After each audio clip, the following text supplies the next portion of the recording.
اس اصول کے تحت جو قدم میں نے اٹھائے ان میں سب سے پہلا کہ نکاح مسجد میں ہو،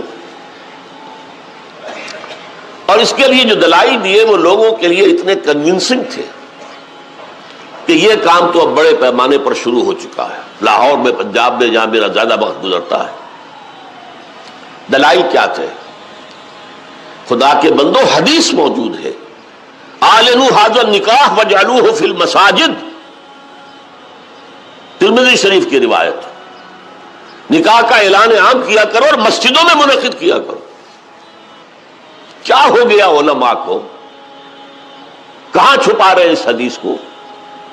یہ میں مانتا ہوں، علماء کا قول ہے، میں اس کو رد نہیں کر سکتا کہ یہاں فعل امر جو ہے یہ وجوب کے لیے نہیں ہے، فرض کرنے کے لیے نہیں ہے، استحباب کے لیے ہے۔ تو بھائی مستحب چیز جو حضور نے قرار دی ہے اس کو کیوں چھوڑ رہے ہو؟ دنیا کے ہر معاملے میں ہے جستجو کے خوب سے ہے خوب تر کہاں، اور اس معاملے میں آپ مستحب مان رہے ہیں، حضور کا قول موجود ہے، پھر قبول نہیں کر رہے۔ اس کا میں واقعہ آپ کو سنا دوں۔ میں نے یہ تحریک شروع کی تھی، چیریٹی بگنز ایٹ ہوم، جب میرے سب سے چھوٹے بھائی کی شادی کا موقع آیا 1973 میں۔ سرگودے ہمیں جانا تھا، 4 آدمی ہم گئے تھے، جن میں سے ایک ہماری والدہ تھی، اور وہاں مسجد میں نکاح، اور ہم نے وہاں کوئی دعوت تام کہہ دیا تھا کہ ہرگز نہیں ہوگی۔ ہم لاہور سے آ رہے ہیں، آپ کے گھر میں بیٹھ کے مہمان ہوئے، کھانا کھا لیں، کوئی وہاں دعوت عمومی نہیں ہوگی، نکاح مسجد میں ہوگا۔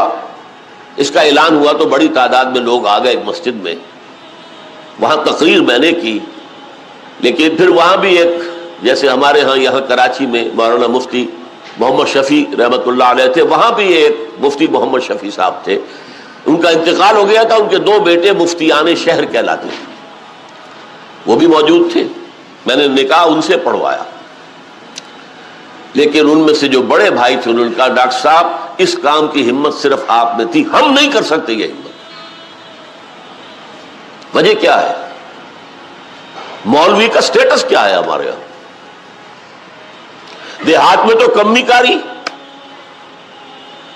جیسے ہاری ویسا مولوی، فصل پہ کوئی دانے دے دیں گے، اللہ اللہ خیر صلی اللہ، باقی روز کی روٹی کہیں مانگے جائے گھر گھر اور کھائے۔ شہروں کے اندر بھی مسجدوں میں علماء ہوتے ہیں باوقار باعزت، لیکن مساجد کی مجلس منتظمہ بھی تو ہوتی ہے نا۔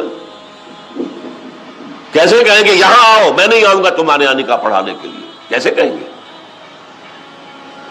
حدیث رسول کے ہوتے ہوئے۔ بہرحال اس پر لوگوں کو شرم بھی آئی، احساس کیا انہوں نے کہ واقعتاً بات صحیح ہے۔ پھر میں نے غیرت کو چیلنج کیا۔ دیکھو عیسائیوں میں اب تک یہ رسم موجود ہے، انہوں نے اپنے چرچ اور پادری کی یہ عزت برقرار رکھی ہے کہ شہزادی کی شادی ہو یا شہزادے کی ہو چرچ میں ہوگی۔ کوئی پادری ان کا بغل میں کتاب دبا کر بیٹھا ہوا انتظار نہیں کرے گا کہ عصر کا وقت تھا نکاح کا، بیٹھے مولوی صاحب ابھی اس بارات نہیں آئی، بیٹھے بیٹھے سوکھ رہے ہیں۔ وہ پہلے 30 40 50 روپے مل جاتے تھے، اب 300 400 500 مل جائیں گے، اور کیا ہوگا؟ اور وہاں کیا ہوتا ہے؟ شہزادہ یا شہزادی چرچ میں آؤ، پادری کے سامنے کھڑے ہو کر ایجاب و قبول کرو۔ بہرحال چرچ کی یہ حیثیت آج تک ہے، ہمارے یہاں نہیں، ختم ہو چکی۔ مولوی کا نہ مقام اور نہ اس کی حیثیت۔ تیسری بات میں نے یہ عرض کی کہ دیکھیے نکاح سے ایک نئے خاندان کا وجود آپ کے معاشرے میں ہوگا، اللہ اولاد دے گا، ایک خاندان وجود میں آئے گا۔ اس خاندان کے لیے دعا کی جاتی ہے، اے اللہ اس نکاح میں دین و دنیا کی سعادت اور برکات عطا فرما۔ وہ دعا کا ماحول ہوتا ہے، آپ نے اعلیٰ ترین سنہری قسم کے شامیانے تان دیے، اور فرش میں آپ نے قالین بچھا دیے، صوفے لگا دیے، لیکن وہاں کیا ہوتا ہے؟ سگریٹیں پی جا رہی ہے، دھواں ہے، کہہ لگ رہے ہیں، غیبتیں ہو رہی ہیں، پھر یہ کہ کوئی بھانڈ آ گئے تو فحش گوئی ہو رہی ہے، اور ایک کونے میں بیٹھا ہوا بیچارہ مولوی کچھ من من من من من من کر کے پڑھتا ہے جیسے کہ صرف دولہا کو سنا رہا ہے کچھ، اور پھر کہتے دعا مانگ لے. تو دعا کیا خاک مانگ لے؟ دعا کا ماحول ہوتا ہے، کوئی اللہ کی طرف توجہ ہو، کوئی رجوع ہو تو دعا مانگی جاتی ہے. لہذا اس دعا کا ماحول بھی جو مسجد میں ہے وہ اور کہیں نہیں. چوتھی چیز یہ بھی غیرت کو جگانے والی ہے. اگر حضور کی بیٹیوں کے نکاح مسجد میں ہوئے تو کون مسلمان ہے جو کہہ سکے میری بیٹی زیادہ باعزت ہے فاطمہ سے رضی اللہ تعالی عنہ؟ میری بیٹی کا نکاح مسجد میں کیسے ہو؟ آخری چیز، اور یہ اصل میں اس ازدواجی رسم کے ضمن میں جو اہم فلسفہ ہے وہ میں بعد میں بیان کروں گا. کس قدر بچت ہو گئی. لڑکی والے کے ہاں آپ جائیں گے، وہ شامیانے لگائے گا، وہ قالین منگائے گا، وہ کرسیاں منگائے گا، وہ صوفے لگائے گا، رات ہے تو قمقمے لگائے گا، بجلی. کتنا خرچہ ہوا. مسجد میں بھی بھائی قالین بھی بچھے ہوئے ہیں، مسجد کے اندر کشادگی ہے، مسجد میں اوپر پنکھے بھی لگے ہوئے ہیں. مسجد میں کرو نکاح اور تمہارا کتنا پیسہ اس میں بچ گیا اس کا تصور کرو. بہرحال یہ تمام دلائل ایسے تھے کہ جس کی بنا پر پہلی بات تو لوگوں نے بڑی آسانی سے مان لی. دوسری بات یہ تھی لڑکی والوں کی طرف سے نکاح کے موقع پر کوئی دعوت نہیں، قطعاً ثابت نہیں. شادی کی دعوت صرف ایک ہے اور وہ ولیمہ ہے، صرف ایک. اور دیکھیے ولیمہ کیوں ہے. لڑکا جو ولیمہ دیتا ہے اس لیے کہ اس کا گھر آباد ہوا ہے، اس کے ہاں اصل خوشی ہے. لڑکی والوں کے ہاں خوشی نہیں ہوتی. زیادہ سے زیادہ آپ کہہ سکتے ہیں سائی آف ریلیف کہ ایک ذمہ داری کا بوجھ تھا آج وہ اتر گئی، اللہ کا شکر ہے. بس خوشی ہو سکتی ہے، گھر سے بچی نکل رہی ہے. کوئی جانور بھی 6-7 سال آپ کے ہاں رہ جائے تو آپ کو اس سے کتنا انس ہو جاتا ہے. قربانی کا جانور آپ چند دن پہلے لے آئیں اور بچے جو ہے مانوس ہو جائیں تو بچے پچھاڑے کھاتے ہیں کہ کیسے ذبح کر رہے ہو. اور وہ لختے جگر نورے چشم آج گھر سے نکل گئے. ماؤں کو غشی کے دورے پڑ رہے ہیں، بہن بھائی رو رہے ہیں، دلہن رو رہی ہے، باپوں کی آنکھیں بھی نم ہو جاتی ہیں. خوشی کا موقع نہیں ہے ان کے. اور پھر دیکھیے تماشا، نکاح کے موقع پر چھوارے کون لائے گا؟ لڑکے والے. اور مرغ پلاؤ کس سے کھائیں گے؟ لڑکی والوں سے. تو ذرا عقل کے ناخن لو، جو تمہیں مرغ پلاؤ اور متنجن کھلا سکتا ہے وہ چھوارے نہیں بانٹ سکتا تھا. یہ کیا ہے؟ یہ وہی ہے ہندوانہ پس منظر اور ہمارا اسلامی پس منظر، دونوں یہاں گڑبڑ ہو گئے. لہذا نکاح کے موقع پر چھوارے لاتا ہے لڑکے والا اور پھر دعوت کھاتے ہیں لڑکی والوں سے.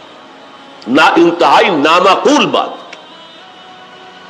میں نے عرض کیا نا کہ خوشی ہے، دعوت ایک ہے ولیمہ. اس کے لیے حضور نے اتنی تاکید فرمائی. اولموا، یہ احادیث ہے، اولموا ولو بشاۃ، ولیمہ ضرور کرو چاہے ایک ہی بکری ہو تمہارے پاس. اور یہ عرب میں مفلس ہونے کی سب سے بڑی علامت تھی. وہاں تو بھیڑیں اور بکریاں پالتے تھے، ریوڑ ہوتے تھے. ایک ہی بکری ہے تو وہی ذبح کرو، گوشت پکاؤ، کھلاؤ. یہاں تک دعوت اذا دعی احدکم للولیمۃ فلیاتھا، جب تم میں سے کسی کو ولیمے کی دعوت دی جائے ضرور جائے. اس سے آگے دیکھیے، اور اس میں توازن جو ہے ہماری دین میں اور حضور کے فرمودات میں، اس کا ایک نقشہ سامنے آتا ہے. بئس الطعام طعام الولیمہ، ولیمے کا کھانا برا کھانا ہے. کیوں؟ اس میں غریبوں کو نہیں بلایا جاتا. ظاہر بات ہے، یہ مسلی کھلانے کے لیے تو ولیمہ نہیں ہوتا. ولیمہ تو ہوتا ہے اپنے دوستوں کو، احباب کو، رشتہ داروں کو، قرابت داروں کو شریک کرنے. لیکن اس کے باوجود، اسی حدیث کا ٹکڑا، اس کے باوجود میں تم سے کہتا ہوں کہ جسے بلایا جائے اگر وہ نہیں جائے گا تو وہ اللہ اور اس کے رسول کے حکم کی خلاف ورزی کرے گا. یہ تاکید ہے. اور یہاں تک تاکید ہے اگر تمہارے کسی بھائی نے نکاح کیا ہے اور اس کے پاس کچھ نہیں ہے ولیمے کے لیے، اپنے گھر سے کھانا لے جاؤ اور اس کے ساتھ جا کر بیٹھ کر کھا لو، سیلیبریٹ کرو. سیلیبریٹ کرنے کی ایک سمبل ہے، یہ اس کی ایک علامت ہے.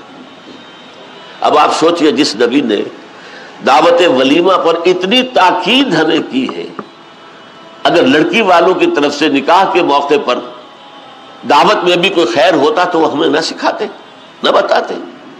کیا بخل سے کام لیتے؟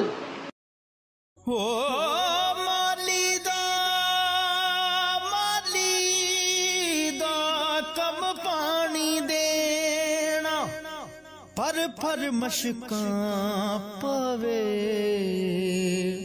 ہو مالک دا کم پھل پھل لاوے یا نہ